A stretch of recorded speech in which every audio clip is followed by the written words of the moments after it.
মুন্সিগঞ্জের লৌহজং উপজেলার পদ্মা সেতু এলাকায় যাত্রীবাহী ৩টি বাস সহ ৫টি যানবাহনের মধ্যে সংঘর্ষের ঘটনা ঘটেছে। এতে বাস, প্রাইভেট কার ও জিপ গাড়িতে থাকা অন্তত ৮ থেকে ১০ জন যাত্রী আহত হয়েছেন।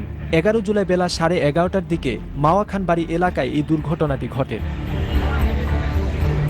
প্রত্যক্ষদর্শীরা জানান, ইমাদ পরিবহনের একটি বাস পদ্মা সেতু পার হয়ে ঢাকার দিকে যাচ্ছিল। পথে বাসটি নিয়ন্ত্রণ হারিয়ে ঢাকামুখী আরও দুটি বাসকে ধাক্কা দেয়। সেই ধাক্কায় সামনে থাকা একটি জিপ ও একটি প্রাইভেট কারও ক্ষতিগ্রস্ত হয়।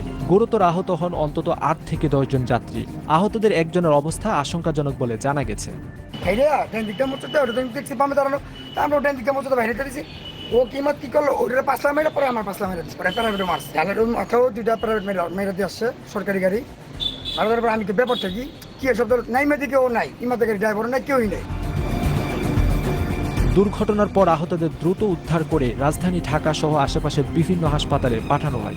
3টা বাস এবং 2টা প্রাইভেট কার একে অপরকে পিছন থেকে মেরে দেয়। বেশ কয়েকজন আহত হয়। আহতদেরকে উদ্ধার করে বিভিন্ন হসপিটালে প্রেরণ করা হয়েছে। ঘটনার পরপরই ফায়ার সার্ভিস কর্মীরা ক্ষতিগ্রস্ত যানবাহনগুলো সড়ক থেকে সরিয়ে নেন।